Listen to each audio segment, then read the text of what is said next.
Hi there, Fiona Pearman and Kate Bora. And this week's live, we're talking about fear in a series all about reframing fear and failure. And today we're looking at fear, how it's a problem for us, and the ways in which it links to confidence. And the big piece here is that our brains can't distinguish between real and imagined fear. They both put us in a state of high alert and dysregulate our nervous system. And when we're in that state, when our nervous system and body is reacting automatically, trying to keep us safe, this is all happening usually unconsciously beneath the surface, we end up adopting and using behaviors in reaction to something that quite possibly could not really be occurring. And so you'll notice things like you end up complying or people pleasing, perhaps, or being overly perfectionistic, or perhaps you're overthinking everything. And it's because you're worried about what might happen if you did the opposite, if you didn't help someone, if you weren't people pleasing, if you didn't do something perfectly, then something really bad would happen. And so we're responding as though the worst could happen when really it's usually not that kind of dire situation. Yeah, I think the point to capture here is that for most of us, fear is out of proportion or out of perspective. Our bodies are responding um, as if this is a life-threatening situation. So, for example, if we're getting maybe some criticism, some constructive criticism in the work context, our nervous system, our body, our fear response is likely responding as if it is a life-threatening situation. And in many cases, it's so quick that we don't have conscious control over it. And I think the critical piece here is to catch that response, that nervous system state, is the place with which we're making decisions, we're thinking thoughts.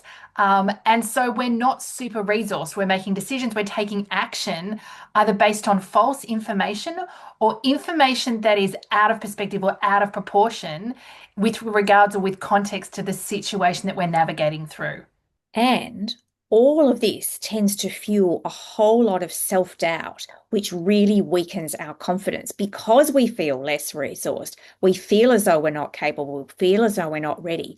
We've got likely quite a loud inner and potentially harsh inner critic that's saying, I'll fail, I won't get this right, I'll stuff it up.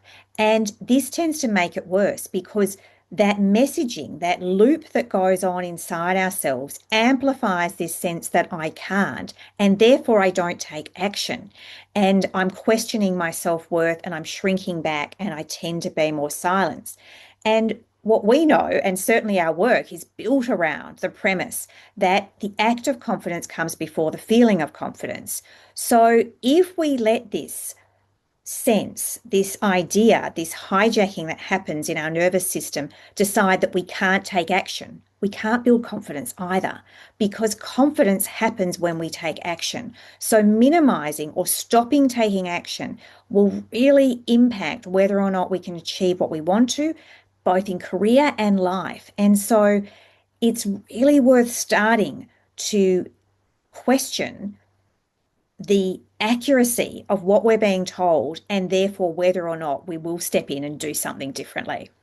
Yeah, I think we see every week the role that fear plays in terms of, in the container of the Acts of Confidence program, in terms of the impact, the transformative impact that redefining your relationship with fear and failure has.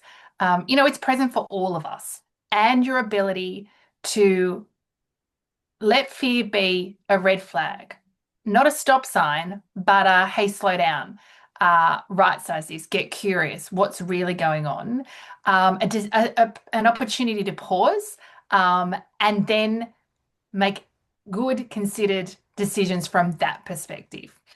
Team, we're going to leave it there. Lots more coming in terms of how to navigate through fear. If you've enjoyed today's confidence conversation, we'd love for you to share this with someone in your network. just tag them below or share the video. If you'd like to hear more from us, including videos in this series, head over to our YouTube channel. Hundreds of videos for you to dive into, lots of great conversations linked to this topic over there, including office politics and power. And if and when you're ready to go deeper with your relationship with core confidence, visit our website, coreconfidence.com.au.